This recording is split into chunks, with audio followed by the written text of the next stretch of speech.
Catecismo de la Iglesia Católica, del 1030 al 1037. La purificación final o purgatorio. Los que mueren en la gracia y en la amistad de Dios, pero imperfectamente purificados, aunque están seguros de su eterna salvación, sufren después de su muerte una purificación a fin de obtener la santidad necesaria para entrar en la alegría del cielo. La Iglesia llama purgatorio a esta purificación final de los elegidos, que es completamente distinta del castigo de los condenados.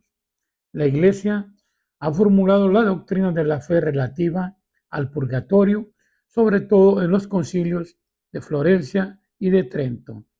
La tradición de la Iglesia, haciendo referencia a ciertos textos de la Escritura, habla de un fuego purificador. Respecto a ciertas falsas ligeras, es necesario creer que antes del juicio existe un fuego purificador según lo que afirma aquel que es la verdad, al decir que si alguno ha pronunciado una blasfemia contra el Espíritu Santo, esto no le será perdonado, ni en este siglo ni en el futuro. En esa frase podemos entender que algunas faltas pueden ser perdonadas en este siglo, pero en otras en el siglo futuro. Esta enseñanza se apoya también en la práctica de la oración para los difuntos, de las que ya habla la Escritura. Por eso mandó Judas Macabeo hacer este sacrificio expiatorio en favor de los muertos, para que quedaran liberados del pecado. Desde los primeros tiempos, la Iglesia ha honrado la memoria de los difuntos y ha ofrecido sufragios en su favor, en particular el sacrificio eucarístico, para que una vez purificados puedan llegar a la visión beatífica de Dios. La Iglesia también recomienda las limosnas, las indulgencias y las obras de penitencia en favor de los difuntos. Llevémosles socorros y hagamos su conmemoración.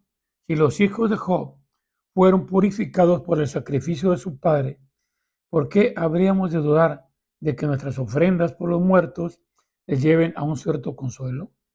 No dudemos, pues, en socorrer a los que han perdido, en ofrecer nuestras plegarias por ellos.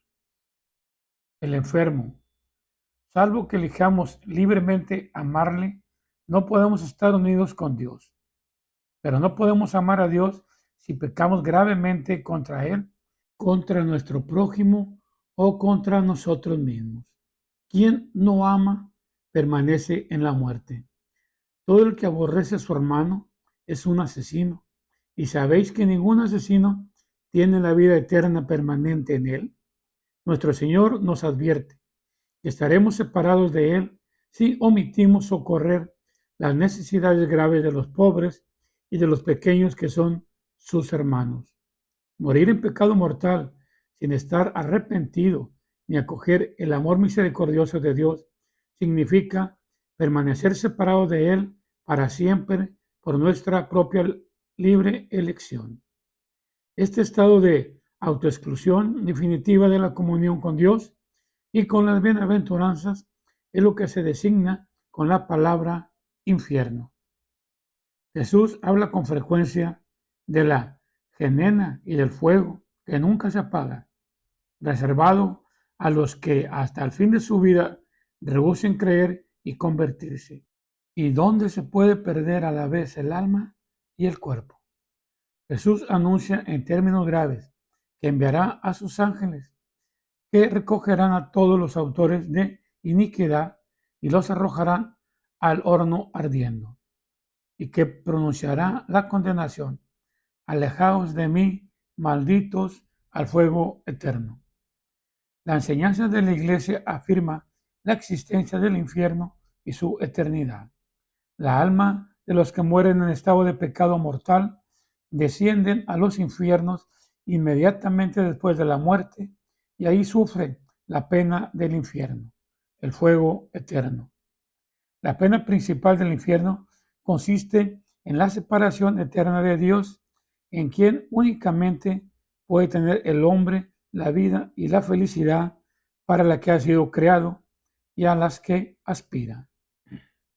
La afirmación de la Escritura y las enseñanzas de la Iglesia a propósito del infierno, con su llamamiento a la responsabilidad con la que el hombre debe usar su libertad en relación con su destino eterno, constituyen al mismo tiempo un llamamiento apremiante a la conversión.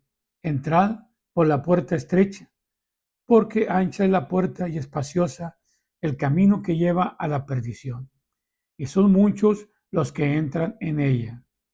Mas qué estrecha la puerta y qué angosto el camino que lleva a la vida, y pocos son los que la encuentran.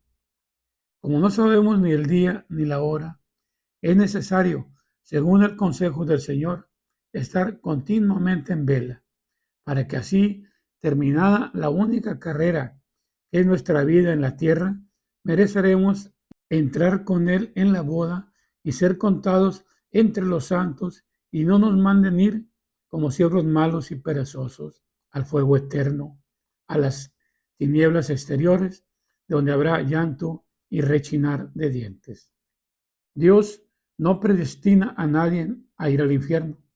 Para que eso suceda, es necesario una aversión voluntaria a Dios, un pecado mortal, y persistir en él hasta el final. En la liturgia eucarística y en la plegaria diaria de los fieles, la Iglesia implora la misericordia de Dios, que quiere que nadie perezca, sino que todos lleguen a la conversión. Acepta, Señor, en tu bondad esta ofrenda de tus siervos y de toda tu familia santa. Ordena en tu paz nuestros días. Líbranos de la condenación eterna y cuéntanos entre tus elegidos.